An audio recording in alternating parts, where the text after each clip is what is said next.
Assalamualaikum warahmatullahi wabarakatuh. Kepada yang terhormat Bapak Dr. Yusuf Faisal, SCI MKME, saya individu Ningsi dengan nomor absen 25 dengan NIM 242921038. Pada kesempatan kali ini saya akan menjelaskan mengenai video dari materi ke-13 pertemuan ke-12. Nah, di sini sudah ada 3 yang akan saya bahas yang diambil dari mata kuliah Lab Akuntansi Keuangan. Nah, untuk soal yang pertama itu di P181B ini ada klasifikasi atau daftar biaya yang dikeluarkan dalam produksi dan penjualan perahu yang berkaitan dengan perahu. Nah, langsung saja di sini instruksinya itu disuruh untuk mengelompokkan apakah biayanya itu masuk ke dalam product cost. Product cost ini yang berhubungan langsung dengan faktor produksinya itu ada direct material cost, biaya yang berhubungan langsung dalam bahan bakunya. Nah, yang kedua itu ada direct labor cost atau tenaga kerja langsungnya, dan juga factory overhead selain dari direct material cost dan direct labor cost. Nah, di sini factory overhead itu bisa dari listrik, penyusutan yang berkaitan dengan faktor produksinya, dan juga ada period cost yang dimana tidak berhubungan langsung tetapi mendukung. Nah, di sini yang maksud dari mendukung adalah karena di sini ada selling expense atau penjualan yang berkaitan dengan penjualan, promosi dan lain pemasaran, dan ada administrative expense yang tidak berkaitan dengan selling expense. Nah, langsung saja untuk yang pertama itu cost of electrical wiring for boat. Nah, di sini tuh ada biaya pemasangan kabel listrik untuk perahu. Nah, karena di sini disebutkan bahwa kabelnya itu jadi bagian langsung dari perahu, maka bisa kita langsung kelompokkan ke direct material cost atau biaya bahan baku langsung karena berkaitan dengan perahunya. Nah, yang B itu ada commission to sales representative based upon the number of boat sales. Jadi komisi untuk tenaga penjualnya berdasarkan jumlah perahu yang terjual. Nah, artinya kita di sini tuh ada biaya yang keluar tetapi berhubungan dengan penjualan, yang dimana berarti masuknya ke dalam selling expense karena komisi manufaktur ini komisi ini muncul saat penjualan itu terjadi. Nah, yang C itu ada salary of supervisor atau biaya atau gaji pengawas bengkel. Nah, gaji pengawas bengkel ini masuk ke factory overhead walaupun dia memang tidak langsung berkaitan dengan bahan bakunya, tetapi dia ada pengawas ini mendukung proses produksinya, makanya masuk ke dalam factory overhead cost. Dan yang D itu ada salary of president of company. Nah, di sini ada gaji untuk presiden perusahaannya, karena di sini presiden perusahaan itu tidak terlibat langsung dalam faktor produksi, maka kita masukkan ke dalam administrative expense karena berkaitan dengan kantornya, tidak terlibat langsung dalam proses produksi. Nah, yang E itu ada cost of boat for grand prize promotion in local based tournament atau biaya perahu untuk promosi grand prize dalam turnamen perahu bus lokal. Nah, di sini karena dia tuh berkaitan dengan suatu promosi, maka kita bisa kelompokkan dia sebagai selling expense, penjualan, karena perahunya itu dipakai untuk promosi, bukan untuk produksi. Nah, selanjutnya itu ada power use by sending equipment. Jadi daya listrik yang digunakan untuk peralatan pengamplasan. Nah, karena di sini listrik yang seperti yang tadi saya bilang, factory overhead itu seperti listrik, penyusutan yang mendukung faktor produksi, maka kita kelompokkan sebagai factory overhead karena digunakan untuk mendukung proses produksinya. Nah, yang G itu ada hourly wage of assembly lines workers atau upah per jam untuk pekerja lini perakitan. Nah, di sini ternyata masih berkaitan dengan faktor produksinya, product cost-nya, tapi karena di sini adalah gaji, maka kita masukkan ke dalam direct labor cost atau gaji dari biaya untuk membayar gajinya. Nah, karena mereka itu langsung membuat si perahunya ini, artinya berkaitan langsung dengan faktor produksinya. Dan ada boat shares juga. Nah, ini masuk ke dalam direct material cost karena merupakan bahan bakunya, bahan baku untuk menjadi bagian dari perahunya ini, kursi untuk perahunya. Nah, yang I itu ada legal department cost for the years. Nah, biaya departemen hukum selama 1 tahun. Nah, karena di sini biaya departemen itu berhubungan langsung dengan product cost, maka kita masukkan dia ke dalam administrative expense karena tidak berkaitan juga dengan penjualan, tidak terkait langsung dengan produksinya. Nah, yang J itu ada membership atau keanggotaan untuk eksekutif utama dalam Best World Association. Nah, di sini tidak berkaitan dengan product cost ya, tapi dia masuknya ke administrasi expense karena tidak mungkin masuk ke selling karena tidak ada hubungannya dengan penjualan. Nah, dia tuh hanya ada keanggotaan eksekutif aja, bukan produksi. Nah, yang K itu cost of normal scrap from detective hulls. Jadi di sini tuh ada biaya besi tua normal dari lambung perahunya. Nah, ternyata lambung cacatnya. Nah, di sini besi tuanya itu masuk ke dalam factory overhead karena produk cacat itu merupakan faktor pemborosan produksi gitu, masih berkaitan dengan produksi. Dan yang L itu fiberglass for producing the boat hull, atau fiberglass untuk memproduksi lambung perahu. Nah, karena di sini fiberglass itu merupakan bahan baku langsung untuk membuat si perahunya ini, maka kita masukkan dia ke dalam direct material cost karena bahan utama lambung perahu itu fiberglass ya. Dan juga selanjutnya itu ada decals for boat hull atau stiker untuk lambung perahu. Nah, ini juga masuk ke dalam direct material cost karena bahan baku langsungnya jadi bagian langsung dari produk jadinya. Nah, selanjutnya yang N itu ada annual fee to pro fisherman Jim Bowles to promote the boats. Nah, ini ada berkaitan dengan promosi, biaya tahunan untuk pemancing yang profesional untuk mempromosikan perahu, maka kita masukkan dia ke selling expense karena promosi ini bukan dari proses produksi. Nah, selanjutnya itu ada yearly cost maintenance contract for robotic equipment, atau bisa kita bilang biaya kontrak pemeliharaan tahunan untuk perakitan robot. Nah, di sini biaya kontrak pemeliharaan itu masuknya ke factory overhead ya, karena dia tuh mendukung faktor produksi juga dan merupakan bagian dari proses produksi. Yang P itu ada annual bonus paid to top executive of the company. Nah, di sini ada bonus yang dibayarkan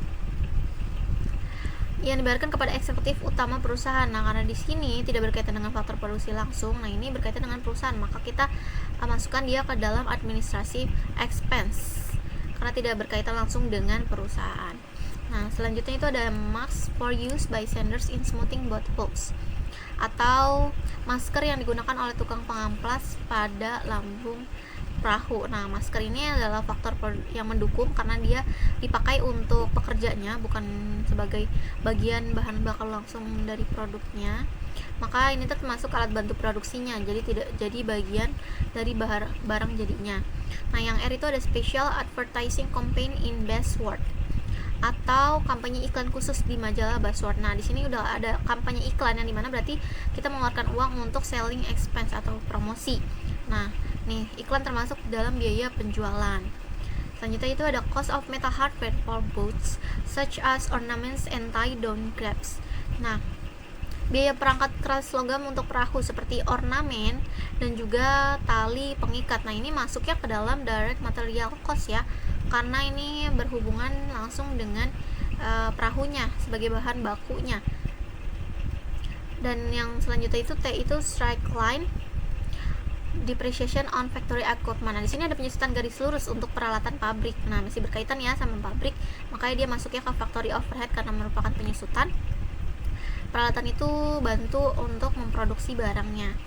Nah, yang U itu oil to lubricate factory equipment, atau oli untuk melumasi peralatan pabrik. Nah, ini masih mendukung faktor produksi walaupun tidak jadi bahan baku langsung.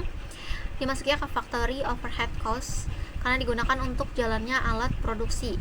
Nah, yang F itu ada salary of chief financial officer. Nah, di sini ada salary atau gaji kepala keuangan. Nah, ini tidak berkaitan langsung ya dengan faktor produksi, makanya kita masukkan dia ke dalam administrative expense karena tidak ikut memproduksi. Nah, dia termasuk fungsi manajerial karena kepala keuangan. Yang W itu canvas top for boats, atau kanvas penutup perahu. Nah, ini berkaitan sama faktor produksi langsung dan juga merupakan bahan baku langsung jadi bagian dari produknya, dari perahunya. Dan yang X itu wood paneling for use in interior boat trim, atau panel kayu untuk digunakan di bagian dalam perahu. Nah, ini juga sama masuk ke direct material cost karena merupakan panel kayu yang digunakan di bagian dalam si perahunya ini, maka dia termasuk dari bahan jadi dari produk perahunya ini. Dan yang yaitu cost of paving the headquarters employee parking lot, atau biaya pengecoran lahan parkir karyawan kantor pusat. Nah, di sini sudah jelas bahwa ada keterangan karyawan kantor pusat yang dimana berarti bukan berkaitan dengan pabrik, maka kita masukkan dia ke administrative expense karena bukan merupakan promosi juga. Nah, tidak ada kaitan langsung dengan produksinya.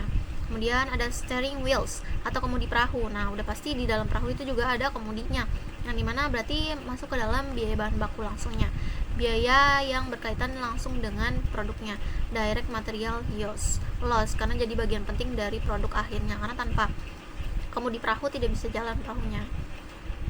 Nah, kemudian untuk yang kedua ini P18 2B, sama untuk instruksinya kita mengelompokkan ke dalam product cost atau period cost. Nah, hanya saja transaksi yang berbeda itu dari sininya.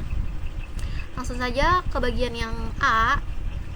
Nah, di bagian A ini ada daftar biaya langsung yang ditanggung oleh beberapa bisnisnya. Nah, karena di sini ada charitable contribute to United Fund atau sumbangan amal kepada Dana United. Nah, ini nggak bisa dikaitkan dengan faktor produksi ya. Maka kita masukkan dia ke administrative expense karena amal ini tidak ada hubungannya dengan produksi. Nah, yang B itu fees charged by collecting agency on past due customer account atau biaya yang dibebankan oleh agen penagihan atas akun pelanggan yang telah jatuh tempo. Nah, di sini sudah pasti dia masuknya ke selling expense karena penagihannya itu pasti terkait dengan penjualan, bukan faktor produksinya. Nah, yang C itu ada maintenance cost for factory equipment atau biaya perawatan untuk peralatan pabrik. Nah, ini masih berkaitan langsung karena ada factory atau pabriknya, maka dia yang mendukung faktor produksi yaitu factory overhead cost, karena pemeliharaan produksi ini untuk membantu jalannya suatu produksi. Nah, yang D itu ada cost of fabric use by clothing manufacturer atau biaya kain yang digunakan oleh produsen pakaian. Nah, ini di sini kan ada biaya kain, yang dimana kain itu berkaitan langsung dengan produknya, maka masuk ke direct material cost karena merupakan bahan bakunya atau bahan utama dalam pakaiannya. Nah, yang itu ada salary of the vice president of manufacturing logistic atau gaji wakil presiden logistik manufaktur.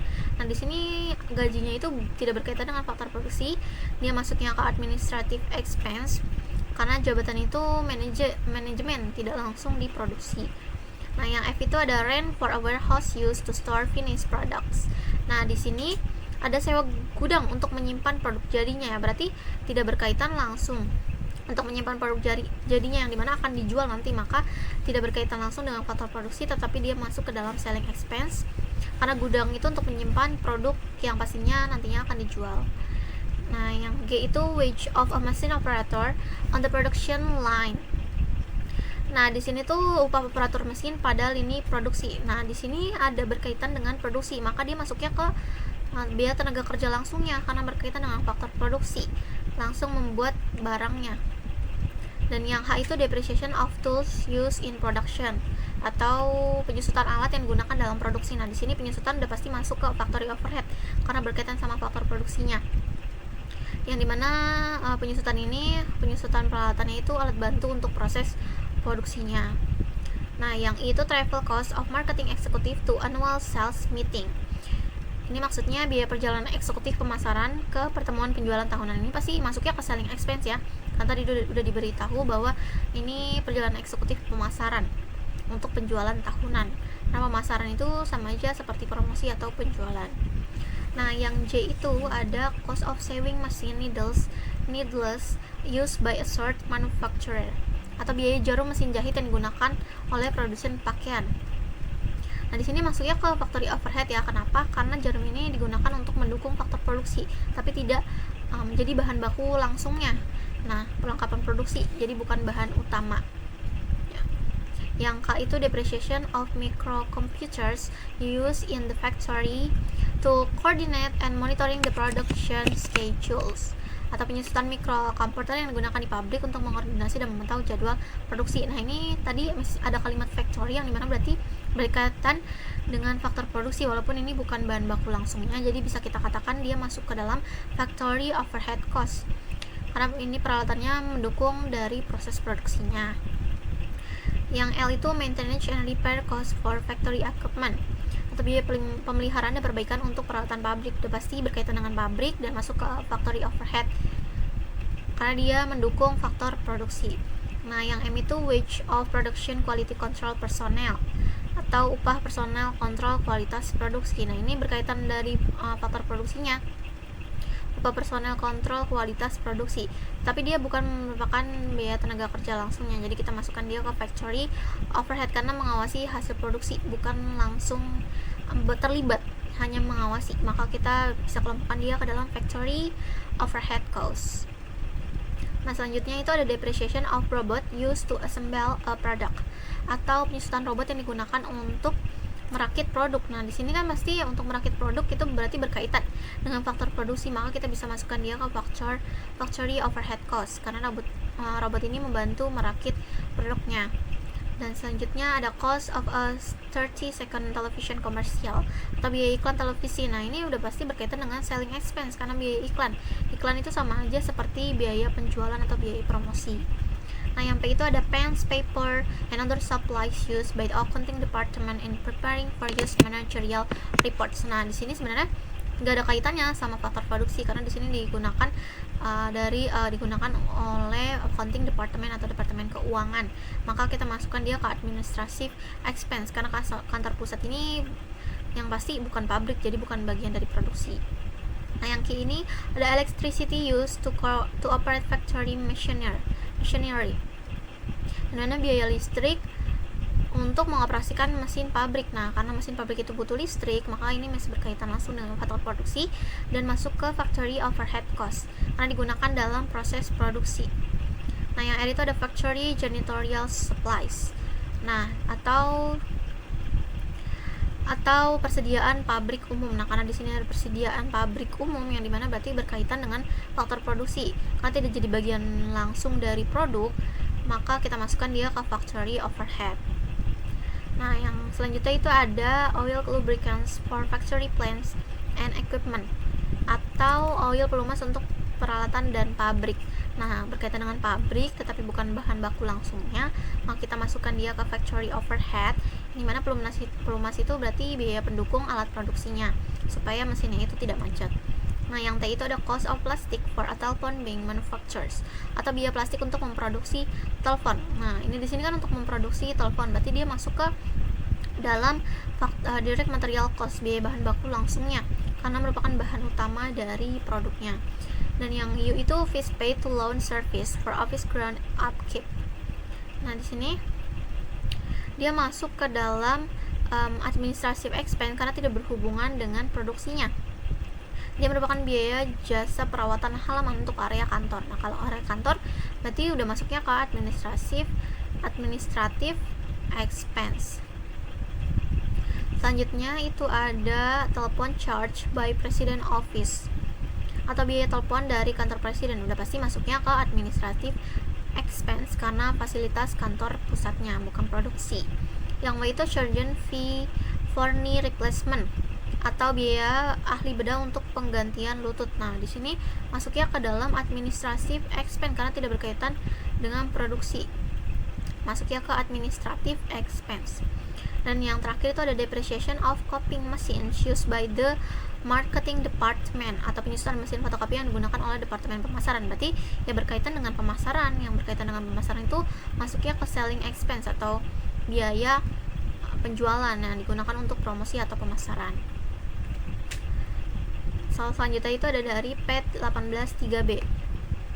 Nah, untuk PET 18.3b ini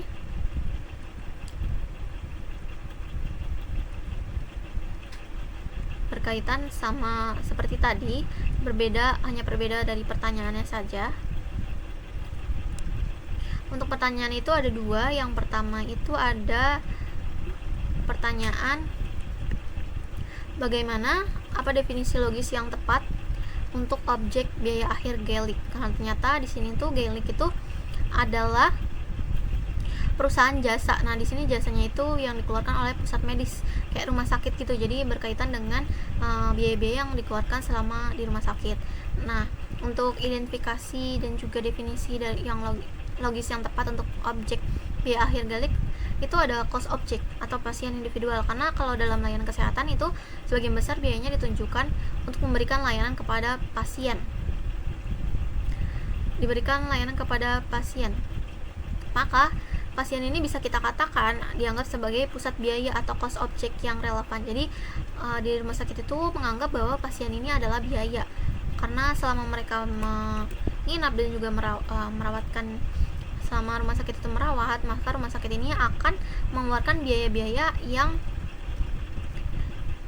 berkaitan langsung dengan si pasiennya. Nah, yang berhubungan langsung dengan pasien individualnya ini disebut dengan cost object. Jadi di sini tuh ada dua yang harus kita identifikasikan, yaitu masing-masing biaya ini diklasifikasikan sebagai biaya langsung atau tidak langsung. Nah, disuruh menjelaskan biaya langsung dalam konteks pasien seperti objek biaya. Jadi biaya langsung yang di sini tuh maksudnya biaya yang dapat diidentifikasikan secara langsung terhadap pasien, seperti misalnya obat, tes darah, terus ronsen dan lain sebagainya yang berkaitan dengan pasiennya. Nah, kalau biaya tidak langsung ini biaya yang tidak dapat dikaitkan secara langsung dengan pasien, misalnya listrik rumah sakit, penyusutan alat, atau fasilitas-fasilitas di rumah sakit yang bisa dipakai untuk orang-orang lain juga. Nah, untuk yang pertama itu operating room supplies. Nah, di sini itu ada biaya operasi, persediaan ruang operasi. Karena di sini persediaan ruang operasi ada jahitan, kateter dan lain sebagainya. Ini berarti bisa dikaitkan dengan pasiennya dan juga bisa klasifikasinya itu biaya langsung karena digunakan langsung oleh pasien dalam operasinya. Nah, yang kedua itu ada utility cost, ada listrik, air. Nah, ini tidak bisa dikaitkan langsung karena yang memakai itu bukan hanya pasiennya, tapi untuk seluruh rumah sakitnya. Nah, ini diklasifikasikan sebagai biaya tidak langsung karena digunakan seluruh rumah sakit karena tidak spesifik untuk pasiennya saja. Nah, yang ketiga itu ada training cost for nurse atau biaya pelatihan untuk perawat. Nah, udah nggak mungkin berkaitan langsung dengan pasien karena ini untuk pengembangan kemampuan perawatnya, karena tidak bisa dikaitkan langsung dengan biayanya. Ini karena tidak bisa ditelusuri ke pasien tertentu, karena kalau misalnya training sudah pasti yang meningkatkan keahlian itu si nurse atau perawatnya. Nah, yang D itu ada cost of cafeteria, cost dan visitor. Biaya pemeliharaan staf dan kafeteria pengunjung tidak bisa dikaitkan dengan pasien langsung karena tidak berhubungan langsung dengan pasiennya. Nah, selanjutnya itu ada cost of intravenous solution atau biaya larutan infus. Nah, di sini sudah jelas bahwa biayanya ini untuk membeli larutan infus yang dimana nantinya pasti akan dipakai oleh si pasien ini. Maka kita klasifikasikan sebagai direct cost karena digunakan langsung oleh pasien tertentu. Nah, yang F itu cost of blood test atau biaya tes darah. Nah, karena di sini tadi biaya langsung itu dari obat, tes darah dan lain-lain, maka bisa diklasifikasikan sebagai direct cost karena diberikan kepada pasien tertentu. Nah, selanjutnya itu ada cost of parking lot improvement atau biaya perbaikan di lahan parkir karyawan. Nah, ini tidak termasuk ke biaya langsung ya. Jadi masuknya ke indirect cost karena dia merupakan fasilitas umum yang tidak terkait dari pasiennya langsung. Nah, yang H itu ada salary of the nutrients atau gaji ahli gizi. Nah, udah nggak mungkin gaji ini berkaitan langsung dengan pasiennya, maka dia masuknya ke indirect cost karena biasanya itu untuk seluruh pasien gajinya itu, bukan untuk satu pasien saja, jadi tidak bisa dikaitkan langsung dengan direct cost. Yang selanjutnya itu ada general hospital maintenance atau pemeliharaan umum rumah sakit. Nah, tidak mungkin berkaitan langsung, jadi masuknya ke indirect cost karena tidak dapat ditelusuri ke pasien, hanya untuk perbaikan rumah sakitnya. Selanjutnya itu ada cost of patient meals atau biaya makanan pasien. Nah, ini berkaitan langsung ya karena biasanya tuh kalau di rumah sakit itu pasien akan diberikan makanan. Nah, berarti ini berkaitan langsung karena diberikan langsung kepada pasien. K itu cost of laundry operating room personnel atau biaya layanan untuk ruangan operasi. Laundry layanan binatu atau laundry untuk personel ruang operasi. Nah, ini tidak bisa dikaitkan dengan pasien langsung, indirect cost, karena ini bukan pasien langsungnya melainkan staff. Laundry baju-baju yang ada di ruang yang ada milik staff atau milik dokter yang ada di rumah sakit itu. Nah, yang L itu ada depreciation on patient rooms atau penyusutan kamar pasien. Nah, ini tidak bisa dikaitkan langsung karena berkaitan dengan rumah sakitnya. Indirect cost digunakan oleh banyak pasien, jadi tidak spesifik dan tidak bisa diklasifikasikan. Yang M itu depreciation on X-ray equipment atau penyusutan peralatan sinar X. Walaupun ini nantinya akan dipakai oleh konsumen, tapi karena di sini ada penyusutan, maka tidak berkaitan langsung dengan pasien. Jadi masuknya indirect cost karena digunakan oleh banyak pasiennya. Nah, yang N itu ada cost of drugs used patient atau biaya obat-obatan yang digunakan untuk pasien. Nah, di sini udah jelas ya, obat-obatan itu diperlukan oleh pasiennya, jadi masuk ke dalam direct cost. Nah, karena digunakan langsung untuk pasien tertentu. Nah, ada dokter fee. Dokter fee biaya dokternya. Nah, ini masuk ke dalam biaya langsung karena nanti pasien itu pasti nantinya akan membayar biaya yang dia harus dia keluarkan selama menginap atau selama berobat di tempat itu, karena dapat ditelusuri ke pasien tertentu. Nah, selanjutnya ada nurses salaries. Nah, ini gaji perawat nggak bisa langsung dikaitkan dengan pasien yang karena tidak berhubungan langsung. Nah, karena dia tuh umumnya melayani banyak pasien. Terus ada overturn record debt atau lembur di bagian rekam medis karena kegagalan komputer. Nah, ini tidak bisa dikaitkan langsung, jadi masuk indirect cost karena tidak berhubungan langsung dengan pasiennya. Kemudian ada salary of intensive care personnel atau gaji staf unit perawatan intensif. Nah, tidak bisa dikaitkan langsung dengan biaya pasien, jadi masuknya ke indirect, umumnya itu melayani banyak pasien sekaligus. Terus ada biaya tes sinar X. Nah, ini baru karena dia ada biaya yang dikeluarkan untuk tes X-ray, maka bisa langsung dikaitkan dengan direct cost karena dilakukan untuk pasien tertentu yang memang membutuhkan dan memerlukan. Selanjutnya itu ada cost of new heart wings. Nah, atau biaya pembangunan gedung baru. Nah, di sini biaya pembangunan cost of new heart wing. Ini biaya pembangunan gedung baru, jadi bisa langsung dikaitkan kepada pasiennya karena diberikan langsung kepada pasien. Dan juga yang terakhir ada advertising cost itu atau biaya iklan layanan rumah sakit. Nah, karena di sini berhubungan dengan rumah sakit, tidak berhubungan langsung dengan pasien, maka kita masukkan dia ke indirect cost karena untuk menarik pasien, bukan layanan secara langsung yang diterima oleh pasien. Sekian penjelasan video yang dapat saya sampaikan untuk materi ke-13. Kurang lebihnya mohon maaf. Wabillahi taufiq wal hidayah. Wassalamualaikum warahmatullahi wabarakatuh.